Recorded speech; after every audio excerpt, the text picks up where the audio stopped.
All right. All right, we're going to move into it here, folks. So, okay, we're going to do, again, a brief little overview of the War of 1812. Okay, so what we have here is the United States before the war, which started in 1812. So this gives you a little bit of context behind what the United States looks like. So I won't go into detail of any of the states whatsoever. It's just you get a background of where the 13 colonies are here, and there's a couple other states that were formed after the American Revolution. And this gives you an idea of, okay, you know that people were paid in bounty land during this time period, as well as the Revolutionary War. So when you're doing research, you might see people that settled in Indiana or Indiana Territory, Arkansas, this little area here. This should look familiar, the Connecticut Western Reserve. So a lot of men were paid not so much in cash, but bounty land.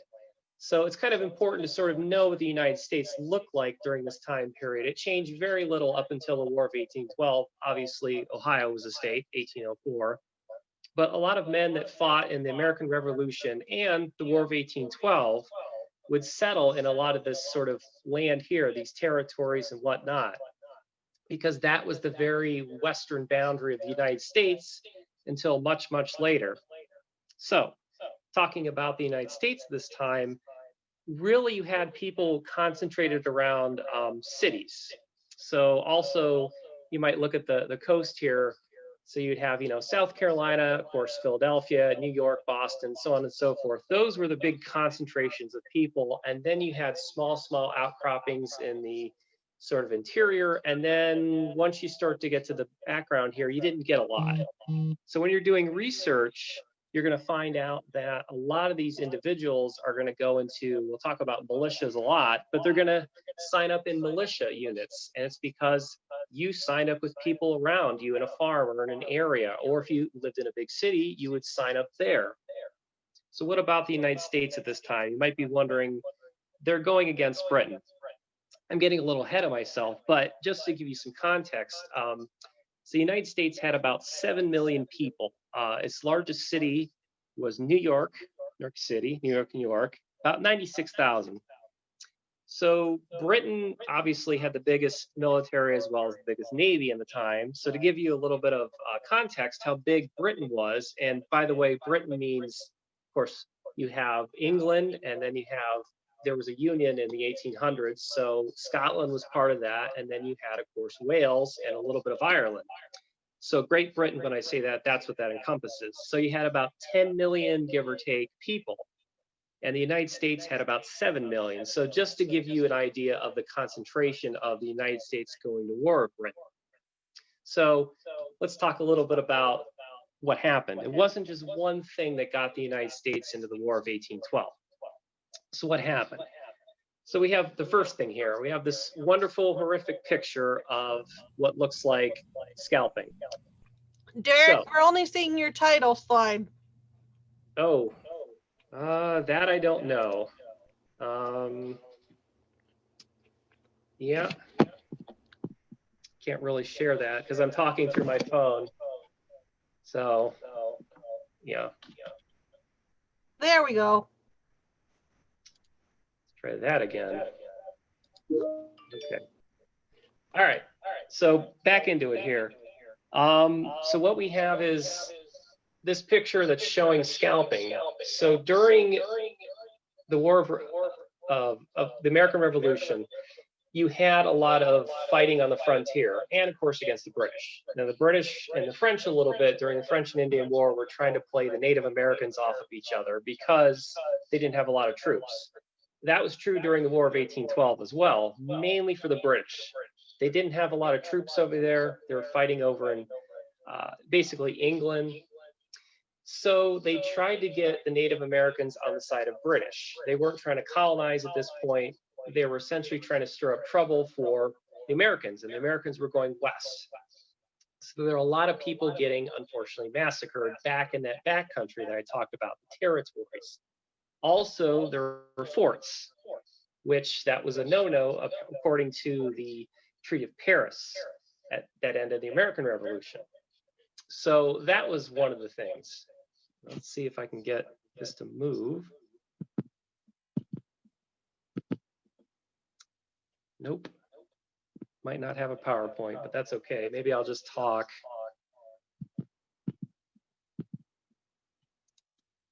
Well, maybe we'll just do without pictures. That's okay.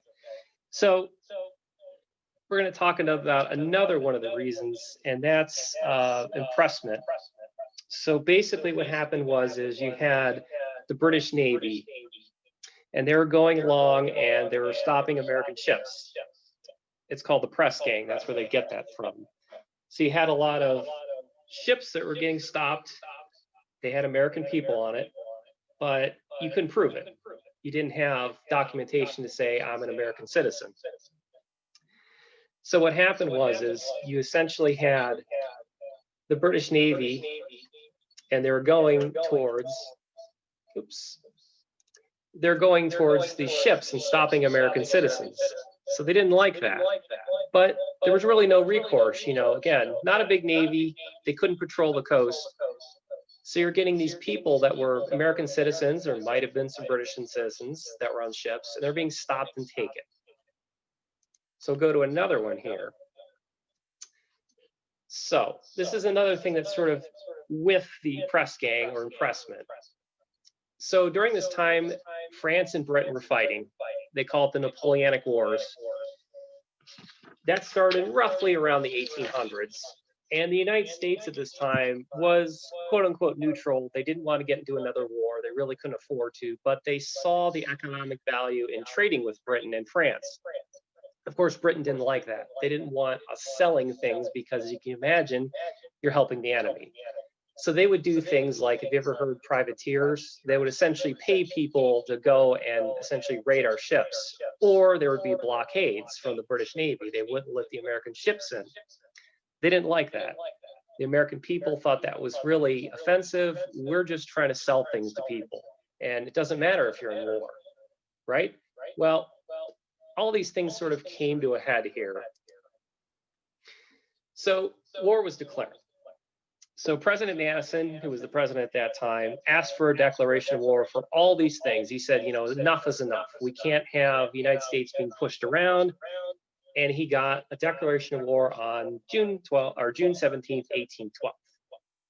So that sounds great. We need to stand up for ourselves. But a lot of people in Congress, as well as some people in the military, thought, how can we win? Because remember, I keep saying Britain had a big navy, and they also had a big army at this time. The United States had a very small army, and they didn't really have a navy to speak of. So declaring war is one thing, fighting it is another.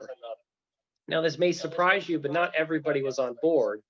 The South and the West were on board for it. They thought, yes, we need to go to war against Britain, punish them. Now, New England wasn't in the North. Now, this may surprise you, but because, and I didn't mention it, New England had a very strong shipping community. Makes sense, right? Boston Harbor, biggest harbor in the world, that was trading to places in Europe. They had a big, they had a big shipping line.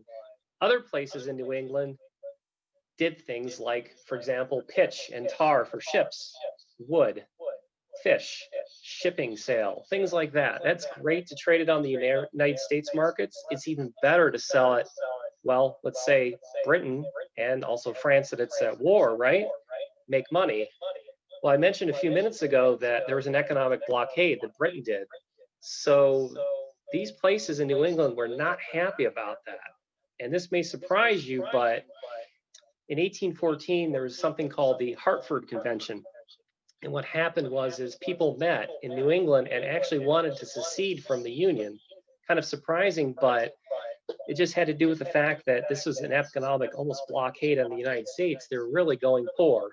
Not really, but a lot of people thought that, and they didn't succeed. It was just talk. Okay. So we're going to jump ahead a little bit into some of the battles. We're not going to talk about everything. We're basically just going to talk about some few things. Now, I mentioned a little bit ago that Britain had a huge army and navy. I can't emphasize that enough. They had a lot of experience. The United States, not so much. They had a very small army for a lot of reasons I won't get into. Part of it had to do with, of course, money. Part of it had to do with, of course, the whole fear of standing armies. And the other thing was as well, who's the United States going to fight?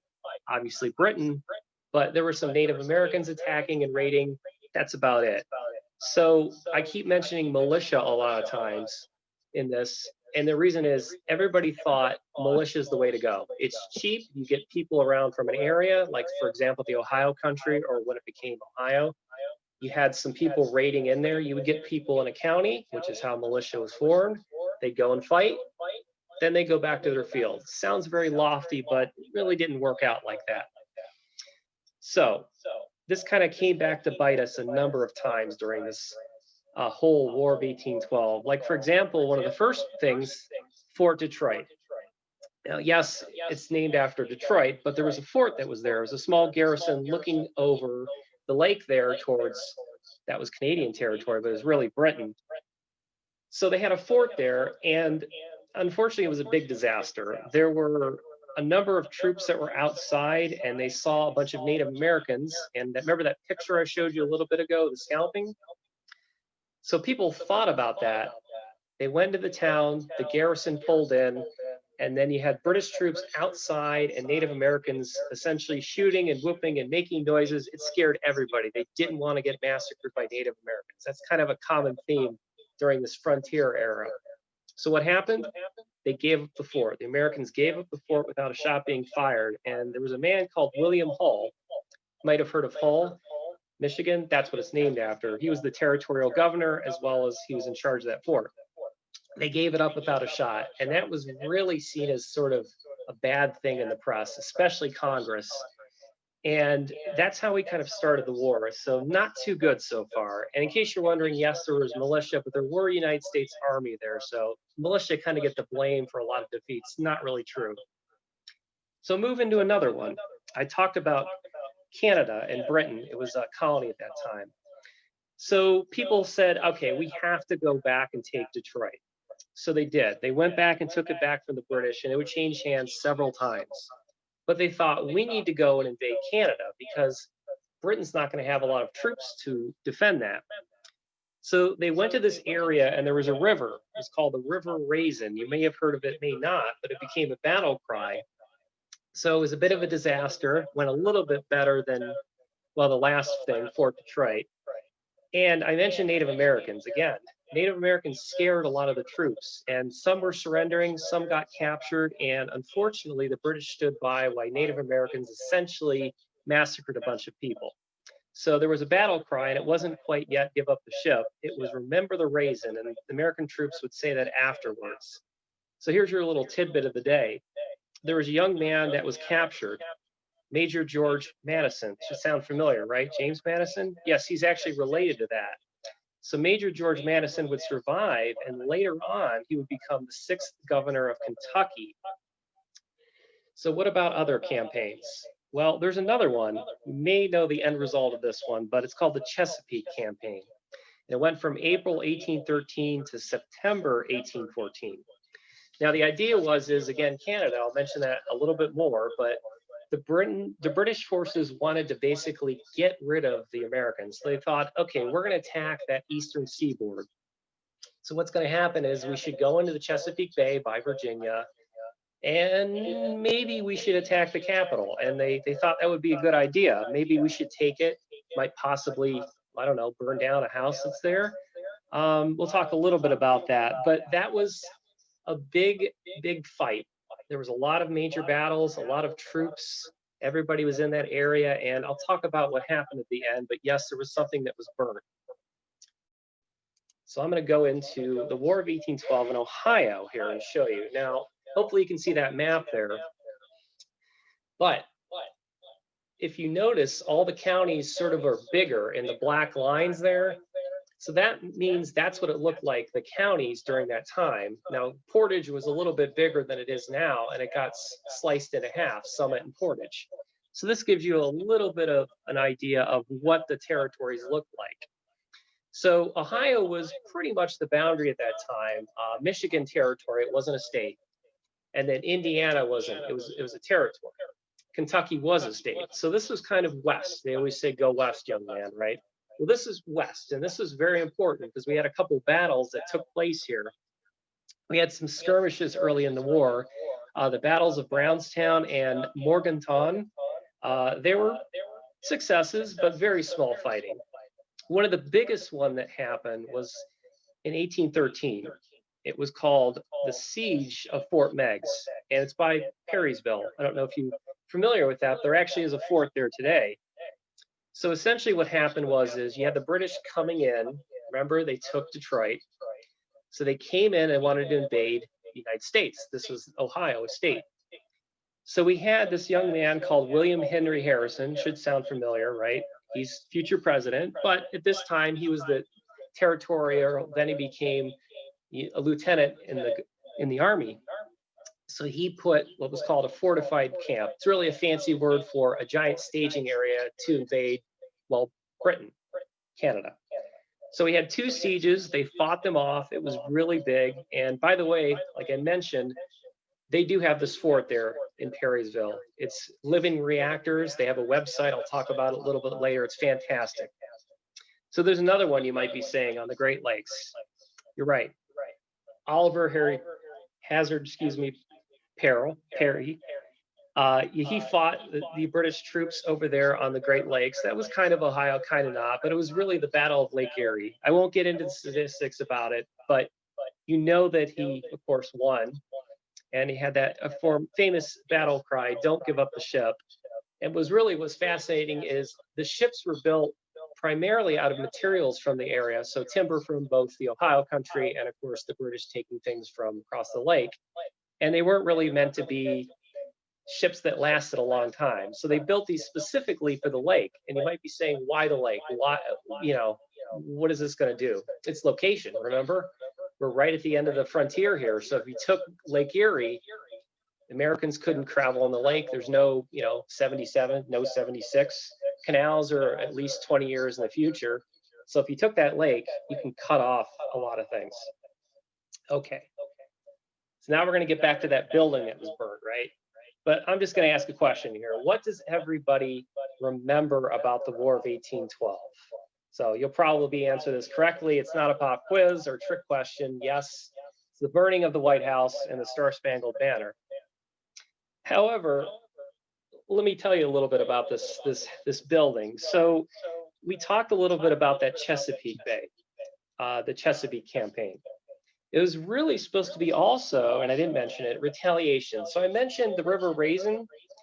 So United States troops went into Canada, and unfortunately, they got a little excited or did it on purpose, but they burnt down buildings. Canadians lived there, British people lived there, settlers, and the British thought, okay, we need to have retaliation. We need to strike at the Americans. So at that end of that Chesapeake campaign that I mentioned, they burnt down the White House. But I should sort of caution myself here. It's actually not called the White House. This may surprise you. It did have a white facade. They had what was called a whitewash early in the 1700s to protect it. It was actually called the President's House or the Executive Mansion. Really, from what I understand, it had to do with Theodore Roosevelt. They used to call it the White House at that time. May or may not be true, but I kind of like that. I think that's neat. I love facts. Another one, of course, we have on the right-hand side there, you may have seen that. That's Mr. Francis Scott Key. And of course, he wrote the very famous Star-Spangled Banner after seeing one of the forts, Fort McHenry, being bombarded. And it actually was called at the time the defense of Fort McHenry, which later on became Star-Spangled Banner, and it was turned into the national anthem, or adopted rather, in 1931. Okay, we're going to move in here to Canada again. So this is kind of something interesting. I don't know if anybody's heard about this battle. I hadn't until I started going into Canada as a young child, and then finally sort of seeing what this is. So driving towards Toronto, there's a little sign that says Lundy's Lane. Didn't think much of it until my history classes. So again, I keep mentioning the invasion of Canada. That's a big thing. Britain sort of had troops there. Later, they would find out that they had more troops than what was on paper, but I'm getting ahead of myself. So the United States was thinking, we need to go in and invade that. If we take that for Britain, great. If not, we can protect our northern flank. So what they did is they invaded Canada. They went to Niagara. There was a fort there. They took that, and then they kept pushing on to this little sleepy area called Lundy's Lane. So what happened here? Well, basically what happened is the British troops were supplemented by a huge amount of, well, Canadians really isn't the right term, but essentially people that were born in Canadian, the Canadian militia. And the American troops, and they had United States troops, army, as well as militia, ran headlong into a huge amount of troops. They pretty much fought each other to a draw. However, this showed that to the Americans that, you know what, there's actually a lot of troops here. We shouldn't get involved. We shouldn't throw our resources away. So this is kind of something that's sort of forgotten, but it was a huge morale boost for not only Britain, also the Canadian troops. And a lot of people in Canada remember this today. Some people say it was sort of when Canadians became Canadian. Don't know how true that is, but the Battle of Lundy Lane, I thought I would show that in case you're kind of wondering about some of those smaller frontier battles. Okay, a few more things and then we'll jump into resources. So hopefully you know who that guy is. If not, that's Napoleon. But the point is, Britain had its attention elsewhere. It was fighting tooth and nail against France. And because of that, a lot of the battles were sort of sporadic. You know, we started in 1812, we would end in 1814, excuse me. There wasn't fighting going on at the whole time. You'd go into winter quarters, of course, you'd pull your troops together, you'd form units. And I'll mention this earlier or later on, but about the militia, they didn't serve for very long. Britain had its attention elsewhere. It was fighting Napoleon. And some people say, well, if Britain put all of its troops in, they could have defeated us, maybe. Really, the fact of the reality is it's expensive to fight a war, especially in the colonies. And there's some people in the war cabinet, as well as people in England saying, you know what, why are we fighting these people? That would come later, but people would say, all right, maybe we should stop the war. And that got louder and louder in Britain as the years went on. So we have the end of the war here. This is a famous painting showing the declaration, the Treaty of Ghent, rather, and this ended it. Well, you might be saying there's one thing you didn't talk about. And you're right, I didn't talk about Jackson. So while this was going on in England, they had this Battle of New Orleans going on, and that was great. It happened in Louisiana, and I didn't mention, but Louisiana became a state in 1812. So this is kind of important. You really needed to win this. And a new state, it can control of course, the Mississippi. And we won it. Jackson won the battle with a lot of troops there, some Americans, some Indians, some African Americans, a whole troop of people helping out, and it won. And it was a good morale boost. Unfortunately, it happened after this treaty was signed, but news travels very, very slowly, as you can imagine. But still, this was good for the United States. We ended on a good note. We won a big battle. And of course, it would help Jackson get in the presidency in 1829. So I'll end up here and then we'll start with the records. So what happened at the very end? Well, not much. I joke, but really there was no land change. The United States and Britain sort of came to an agreement that they wouldn't interfere in each other's territory. You would have something called the Monroe Doctrine later on when Monroe was president, basically saying that nations shouldn't interfere with each other. So again, no lands, no money, nothing was promised to each other. Britain went to go concentrate on Napoleon. United States sort of retreated into itself. And Britain said, yeah, no more forts, no more Native Americans. That pretty much was truthful. That didn't happen. But, you know, the United States remembers it for different reasons. Obviously, you have the War of Independence, the Second War of Independence. You also have Britain completely forgetting about it because it was a footnote. Nobody really thought about it. It was always Napoleon. Okay, so that's the history lesson there. Now we're going to jump into the records. I have a few little slides here, and hopefully I can get the websites working. Okay, so War of 1812 records. So what's going on here? So one thing you may have seen if you've actually done research during this time period is it happened a long time ago. Is there anything left? There is. Some things have been digitized. Not everything has been put on the web. So what's available? Well, the most common you're probably going to find is usually a service record, an AKA index card. We'll see one of those a little bit later. That's more than likely what you're going to find. Also, you have pension applications and bounty land. We'll see a little bit about those. Now, what about somebody that fought in the military? Okay, so we have really two groups, if you will. You have the militia and the army. So really you have short-term and long-term. More likely you're going to find somebody in the militia, and they serve for about 3 months, and that's it.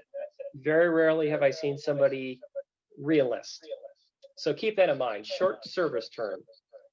The Army is a little bit longer, smaller, professional. They're probably going to be in the military for about 5 years or longer.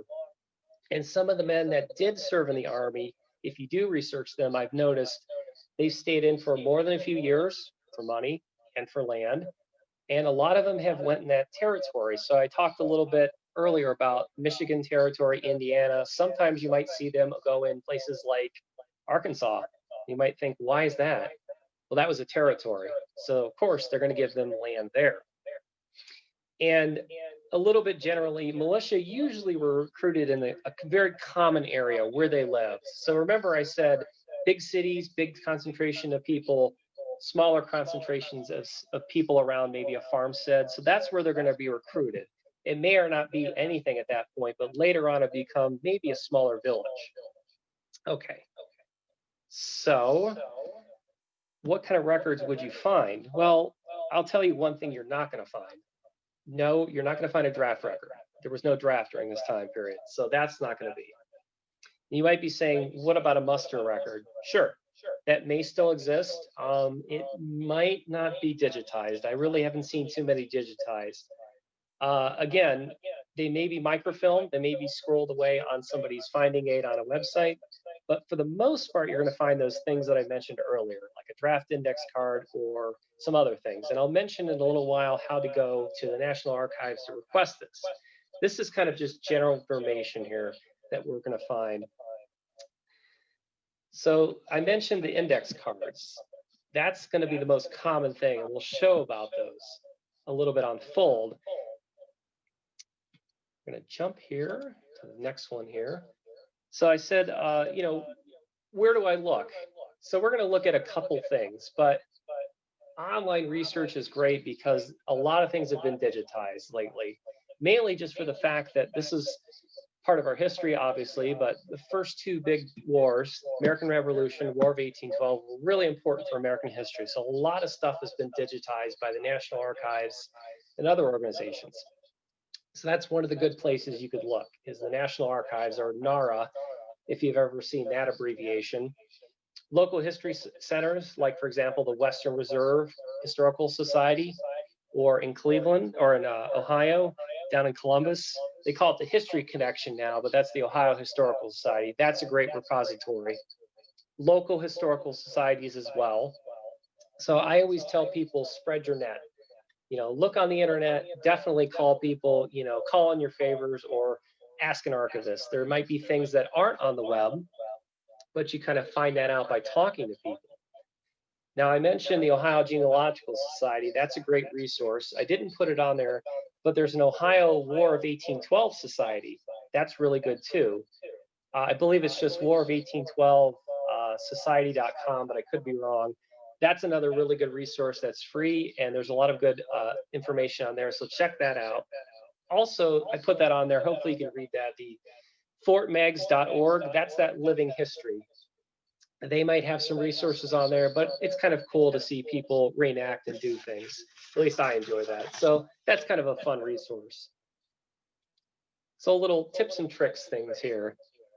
So because this was quite a long time ago, people are probably not going to have a middle name. So I put, beware of similar first and last names. You might be saying, yes, John Smith or William Smith or Jedediah Smith. I've had that happen many times. That's tricky because they didn't put junior or senior. So you're going to have to sort of nail down when you begin to do a biographical sketch. That's the way I started. I sort of figure out birth and death if I can and fill in the middle. So that's usually their military record. So I try and figure out where they were born, and from the battling lands, if I can trace it to there, okay, this is definitely the person. And transcription errors, definitely that happens, especially in the next point there are the 1810 and 1820 censuses. That's a good way to sort of figure out what they went. Sometimes people got bounty land, They didn't move. They sold it. Some people did move. So again, they would go west. So if you're trying to trace it and say, okay, maybe they went to Michigan territory. Maybe they didn't. So it's good to sort of think, okay, maybe they went west. They got a huge amount of land. It's about 160 acres, in case you're wondering. That's huge. So somebody could settle on that and basically just retire. Or they might settle on it and settle a little bit of that for maybe a farm and sell it to people. I've seen that happen. Okay. So I'm going to hopefully jump into the website here.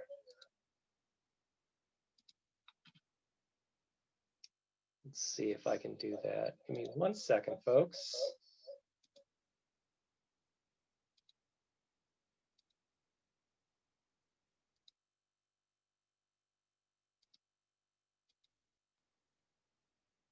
So hopefully that's coming through there. Okay. Might be a little bit tough, so hopefully you can see this. So we're on fold 3. Now you may have used this before, you may have not. This is just to show you kind of browsing what things are on fold 3. And fold 3 is free.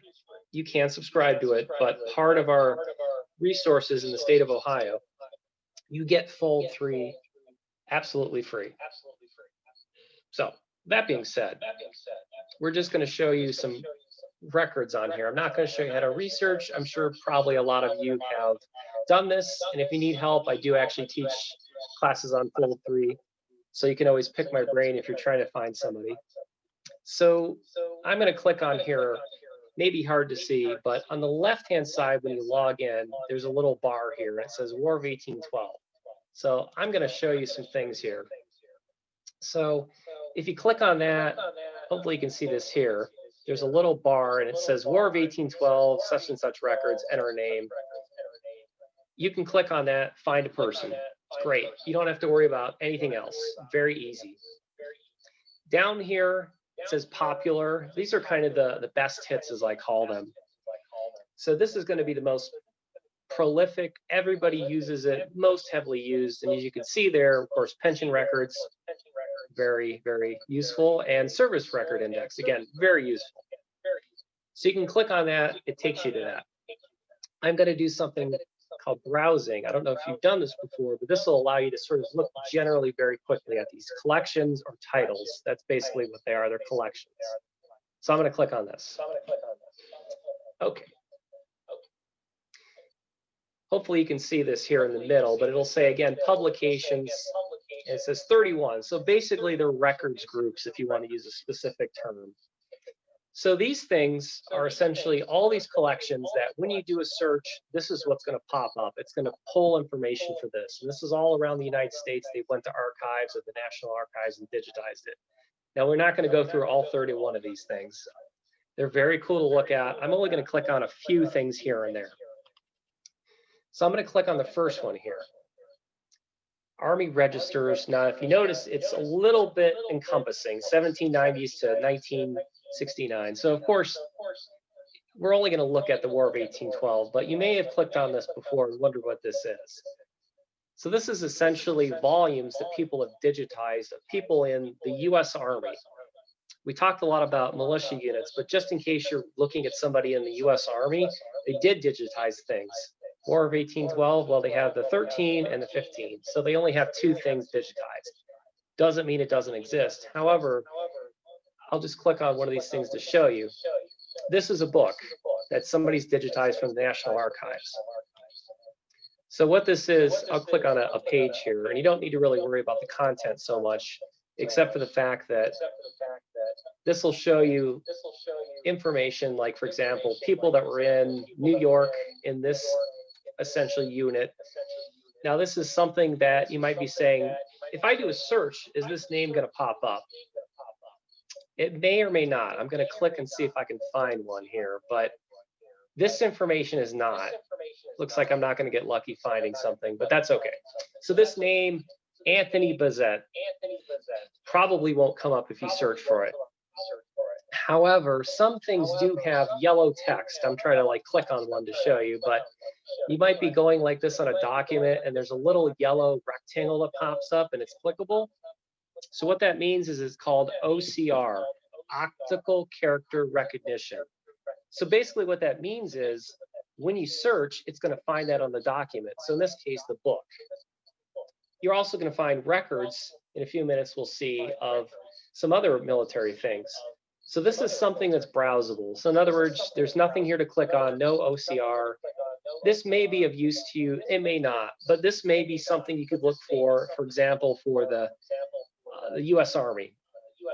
You know, more than likely you're going to find somebody in, for example, the militia, but I thought I'd show that.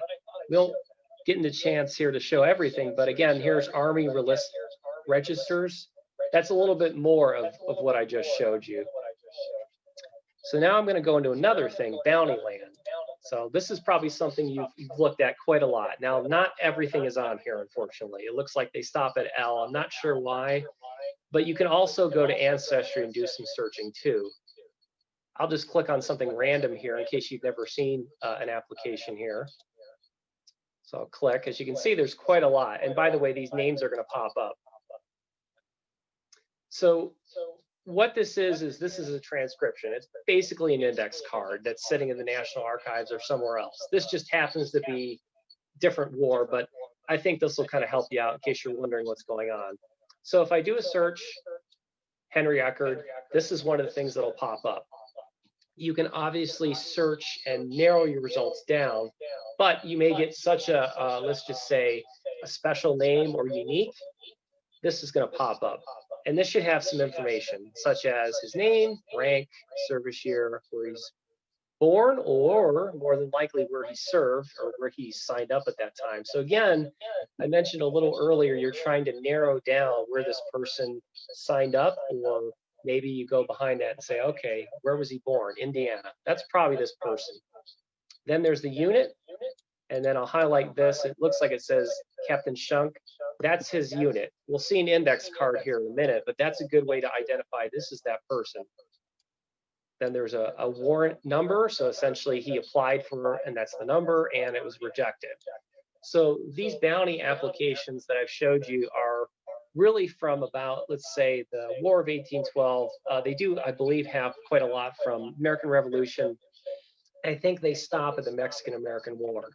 So just in case you're wondering what a bounty land application index is, this is what that is. So I'll jump back here to another thing we can take a look at. Again, there's quite a lot here. We're going to go to discharge certificates. If I can find it. There it is. So this is, again, a bigger sort of encompassing thing. It says 1792 to 1815. So this is going to be the US Army, not militia. However, again, if you're searching, these will pop up. So I'll just click on one general, and you can see how it goes from unit, regiment, to these are the people that are in it. So when you do a search, you might see person's name, and then it will say Able Wheelex Company. It's because that person is in charge of that. So they digitize these things. Some of these are comprehensive. Some of these are a few pages. Essentially, when somebody musters out at this time, you'd get a little letter basically stating that they served. Most of the time, it will say what unit they were in. If you can read that, it says the Dragoons, 2nd Regiment, Lieutenant Wheelock. So this is, again, a good way to sort of figure out who they were at that time, where they were living. Some of these letters are quite comprehensive, a couple pages. Some of them are literally just one page. So essentially, it's their discharge paper.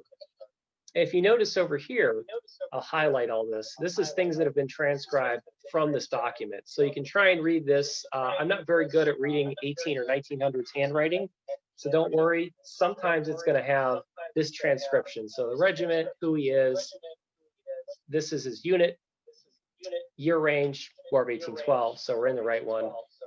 This is going to be the soldier that's in the Army, remember, US Army, age, state, so on and so forth. So again, this is something that's going to pop up on a search. However, a lot of this information sometimes will be blank. Sometimes you'll be able to click on the names, and that just means when you search, that's that OCR again, something will pop up. Okay, so I'll go ahead and I'll pop back here to our publications again. And I'll click on something you may have seen before. These are these index cards that I talked about. I'm going to scroll down here a little bit, see if I find it here. There we go. So you may have seen these. I'll go to Ohio because why not? We're in Ohio. Now these have come up probably in your search, and you're wondering what these are. What use are these? This is kind of a bad example. It's kind of read it. There we go. It's a little bit. So you may have seen these come up, and you're wondering what these are. These are service records index. It's an index card. So what this means is, first of all, this was not made during the War of 1812. This was made after, probably in the 1870s, 1880s, mostly for pension records, mostly for land records. And this is really just for researchers. So if you're researching, let's say the National Archives, and you're looking up this individual and you want to get information on them, somebody's going to go to the shelf and pull this up. In other words, this is not their service record. This is an index. That's why when you look on it, it's just going to have the name. And remember, it's going to have this little index thing on this side. It's all trying to transcribe. So it'll give you just the facts. So it is useful because you can see when they enlisted, when they discharged. At this point, it says private. It's kind of hard to read, but so he mustered in as a private, mustered out as a private. You can see what branch he was in. So U.S. Army. Sometimes might be militia. It might say it here. And again, this isn't made during the time. It's made afterwards. Now, it doesn't show in the back of it, but there's actually notations. There's actually little red things here and there. And that's so that when somebody goes and pulls a record from a record group, it'll tell you where to go. But they put these in here just so you have a little bit of a snapshot of a soldier. And these are really small, so they could digitize them. Makes it easy. We're going to look at one more here. We're going to look at pension files, which again, some of you have probably looked at and researched. So let's just do Ohio again. I'll just click on something random here. And some of these are in Ancestry. You might be saying, yes, this first thing here, if you want to say the starter or the index, that's going to be in a records file at the National Archives. These have more than likely been digitized in Ancestry. Now, going forward, probably not. I have not seen anything where they have a whole record. They've just had this index card, and I'll kind of shrink it here. So it has the bounty land application numbers, their certificates, soldier's name, widow, pretty self-explanatory, when they're discharged, when they're enlisted. And this is when somebody took all this information at the National Archives, put it together. So that index card that I showed you a minute ago, that's what this is referencing, one of the files in his service record.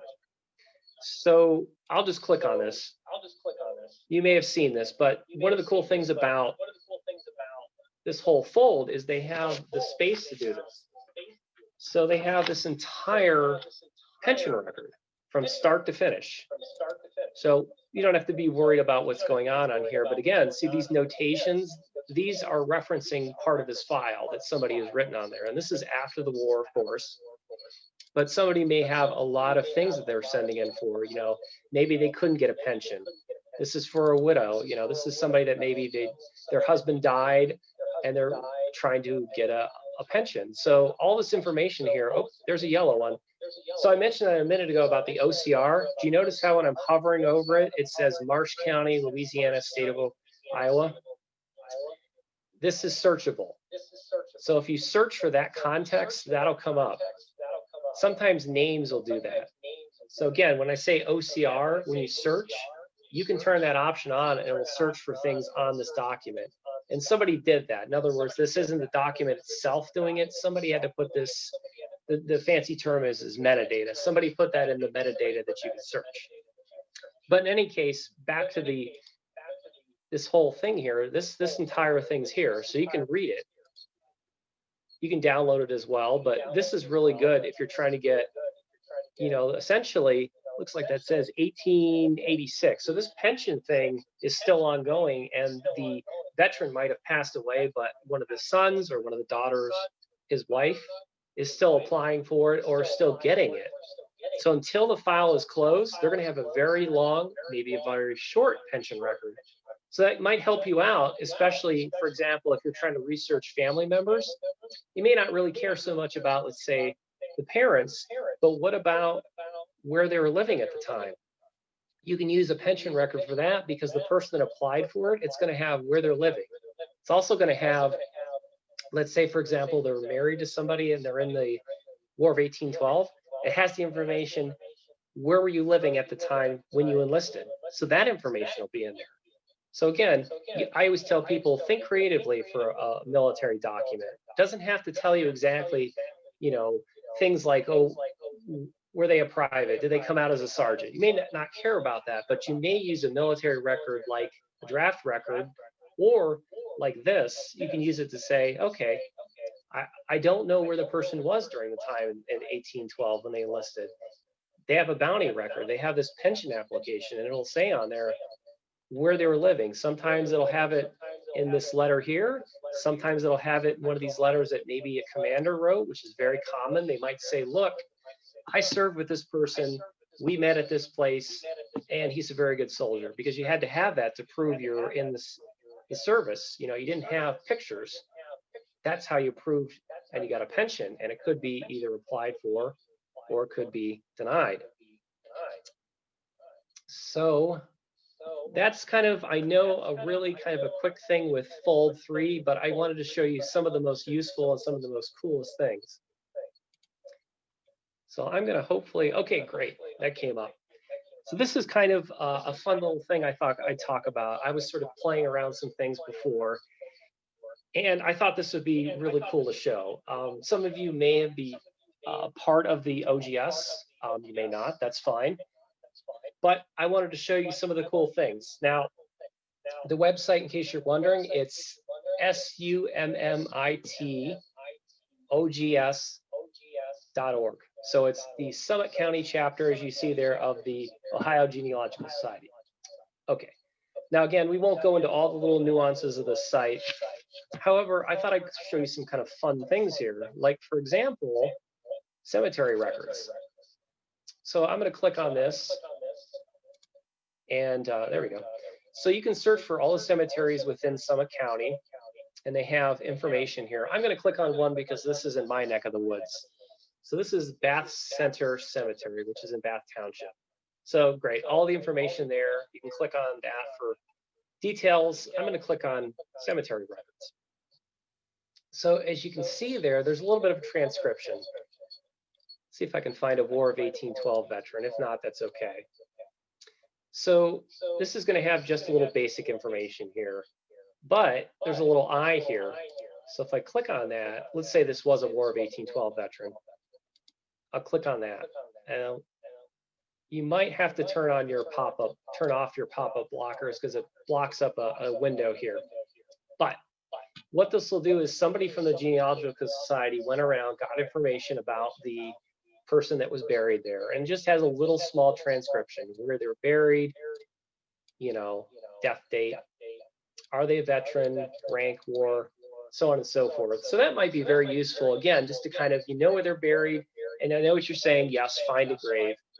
But this is kind of a cool little thing that's, again, free. You can just look up individuals, see if they're there. And then it does have the information here about the cemetery, so you can contact them. Now, I just picked Bath because that has a little bit of a historical society right next to the where they have people buried, and you can contact them and say, hey, do you have any cemetery records? I'm looking at this War of 1812 person. They might have it, they might not. I'll click on another thing here. So they have some resources for military records. It's a little hidden here, but resources. So if I click on that, it's going to be on this side. This looks like it's blank, but it's actually underneath here. Now there's a bunch of things here. If you notice, there's land and military. We're going to talk about military first and then land. So I'll click on military. Now, this doesn't 100% talk about War of 1812, but this may help you a little bit for, let's say, the American Revolution. You see there, 1841 census of Revolutionary War pensioners. I'll just click on this. This is a PDF, so you can download this. So this is something that somebody compiled from the OGS, and it just has some information here. It's a person from Hudson, so this may help you. So this just has a little bit of information where they were living at the time. So that might be helpful. You may find that on the internet or may not. But I thought that was kind of cool to show you that they have things like that that people have created. This is another thing. Mostly this is Civil War veterans, as you can see there, but it also has War of 1812 veterans. So again, remember how I told you a few minutes ago about pension records and maybe somebody that was married to a veteran and they passed away. So they call them, unfortunately, widow records. I'm sorry, that's just what they called them at the time. Those records, you may be able to sort of look at this and say, okay, is this 100% correct? So it does have what they got paid, their injury, the name, that's the certificate name. And this is something, again, that somebody sort of transposed. And this is a PDF, by the way. So you can download this. This is, again, free. So I'll click out of that. And I'll show you land really quickly. Now, this is kind of the end result, if you will, of pension records, because, again, I talked about bounty land. So this here, oops, just click back. So I'll highlight these so you can see these. These are range townships. So they're ranges in a township, excuse me. So basically what happened is when Ohio was being settled, they had nice big plots of land, and then they got smaller and smaller and smaller. So these townships essentially were all given out certain areas for bounty land. And then this is sort of the identifier of township, range, and you might see those on the applications if you actually get a bounty land application where they got and received their land. Unfortunately, we won't have time to click on any of these things, but this here, this first one, the federal land patents, you can click on that and do a search for an individual. And what's nice is it'll show you, let's say, for example, somebody in the War of 1812 got, let's say, 100 acres of land in Bath. Okay. Like I mentioned earlier, remember they would sell things sometimes, or give it, or pass it, or whatever the case may be. You might be able to search on there and find that record. Then you can do things like contact the recorder's office here, Summit County. And most of it's all online now. You can go in person.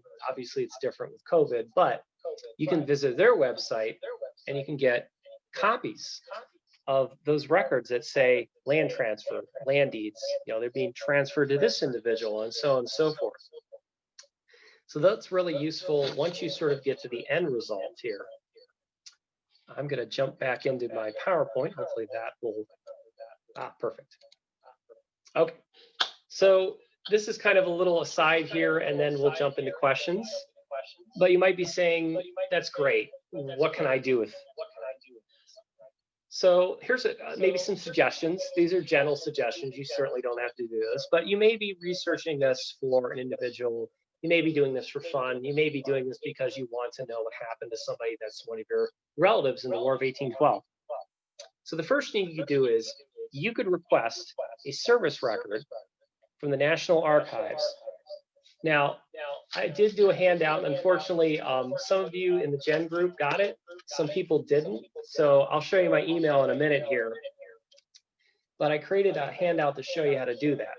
It's really easy. I know it's easy for me to say that, but when you go to the National Archives, it'll have a step-by-step essentially thing where you go online, you create an account, think of it like Amazon, you put the records that you want into a basket, and what you get is essentially a microfilmed black and white service record.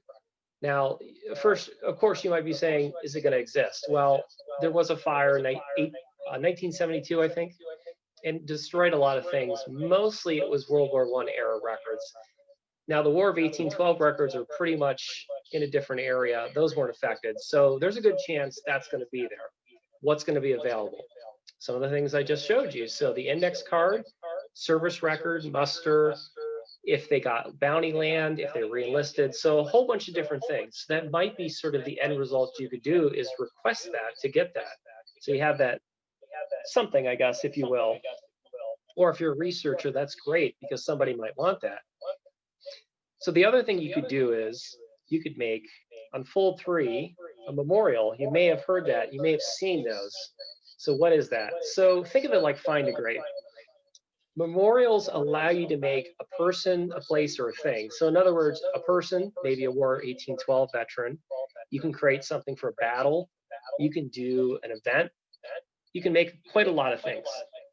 So you have to make those. Now, quite often, some of the older veterans, like War of 1812, American Revolution, Civil War, there might already be one in there, and it might only be one thing, a draft record. Those are automatically created. Doesn't mean you can't make one. So if you make a memorial, again, I have a handout, I can send that to you. It's pretty easy to make. And what's great is all that information you found, you can put it on there. And you can upload your own images, which is even better. You can take things from Fold, like for example, let's say you have muster records that you found. You can put those up. Let's say you have a picture of the person's headstone. You found maybe a headstone application, which you can certainly find on Fold as well as Ancestry. You could put that on there. So it's a good way to reach out, much like, for example, Ancestry, they have the trees. Think of it like that. And you can make them public or private. So in other words, if it's public, anybody can sort of add to it or edit it. Private means you could just look at it. So again, that might be something fun you could do with all that information. The final thing you could do is, I know a lot of you Facebook and are part of some genealogy groups, but one thing you could do is perhaps make a page for, let's say, a reenacting group have done this. They've done like a specific unit. And what they do is they put all their information there about the soldiers, or maybe they're reenacting. One of the things I could think about specifically is there's a unit, or there's a group called the World War I Native American Warriors. That's the name of the Facebook group in case you want to search for them. They're fantastic because they've been around for about 6 or 7 years. And they've been putting things like, for example, who fought that was of Native American heritage in Europe in the First World War. So what they do is they'll put a picture and say, who is this person? Or they might put a spreadsheet up and say, these are people from the Osage area, the Osage Nation. Can you help fill this in? So in other words, it's a great proactive approach to put that information out online to say, please help me. There's nothing wrong with emailing. There's nothing wrong with being on message boards and things like that. But this might be kind of an interesting thing in case maybe you have a number of individuals that are looking for help to put a unit out there. So that's kind of it. That's sort of the end there. I'll put my email there. Hopefully you can read it there. So I did mention I have some handouts. So in case you would like those, I can send those to you. So that's my email there. Also, if you maybe have any questions, go ahead and email me. My background is local history and military history, but I do genealogy a little bit. So if you definitely need some help, go ahead and email me. I think I'll stop sharing, hopefully. And I guess we can take it in for questions. Okay, hopefully. Back there. Are there questions out there? Oh, wait a minute. Oh, looks like there's one about how do you get the fold 3? Okay, let me answer that one. 1 second here. Okay, I'll show you here. We'll go to our handy dandy hudsonlibrary.org. My computer is a little slow, so I apologize. I'll definitely get to that site. So there's an orange bar here. I tell people there's hovering and clicking, so hovering is not clicking on anything. So if you hover over where it says research there, again, it's in that orange bar. Genealogy, hover over and then click on genealogy. And then these are all our resources. Ancestry, for now, you can use at home. If you click on that, you do have to put your library card number in. But if you see there, it says fold 3. So if you click on that, it may take a second. What's it doing is it's looking at your IP address. I'm within the state of Ohio. It's giving me access. So it may take a minute. And if you notice at the very top here, it's very small writing there. It says library edition, which is what this is. The state of Ohio, so you're getting it through that. So you can go that way. You can type in fold 3. I've seen that. That takes a second or two. It's just what it's doing is, again, it's looking at your IP address, and you could use fold 3 for the whole day. I will say this to kind of warn you. Sometimes I've used fold 3 for an hour or two, And what's happened is it's logged out. As weird as that sounds, even though you're not logged in, you might have to go back to what I showed you here, the genealogy, click on fold 3, and so on and so forth. So you might be saying, how can I sort of save my my research? The easiest way is you can make a free member, essentially an account, I guess, for a lack of a better term, and you can save records. So if you're familiar with Ancestry, you can do that, same thing. You save into that, you log into your account, you can find all those records you're looking at. Or of course, you could save them to your browser. You can save them as a JPEG or a PDF or print them out. So that's just a little bit of, FYI in case you're doing that. Oh, looks like I'll put my email down.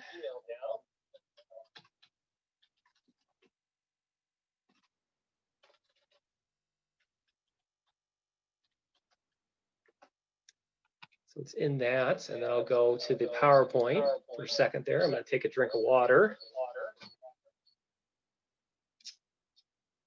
Oh, won't let me highlight it. That's okay. So there's my email there, and then I'll get to that other question. Okay. So somebody's asking, Laura's asking, my ancestors fought in the War of 1812 from Pennsylvania. Any quick tips about searching there? Well, my first thought would be, I know the Pennsylvania State Archives are phenomenal. I haven't been there. I've looked at their resources. I would go there. Don't quote me what it's called. I think it's called the Pennsylvania State Archives. I could be wrong, but I would go there and take a look at some of the resources. I always say start local or state and then kind of work your way out from there. So I definitely would go there. That doesn't mean don't look what's available on like Fold or Ancestry. Pennsylvania was a state, obviously, during that time. Bounty land, I'm not 100% sure if they did get bounty land, where it would be. Probably it would be along the Michigan-ish area. But I would essentially, if you know the individual, you can go ahead and plug a name in. If you're a little fuzzy on who the person is, you might have to sort of search around in the census and see.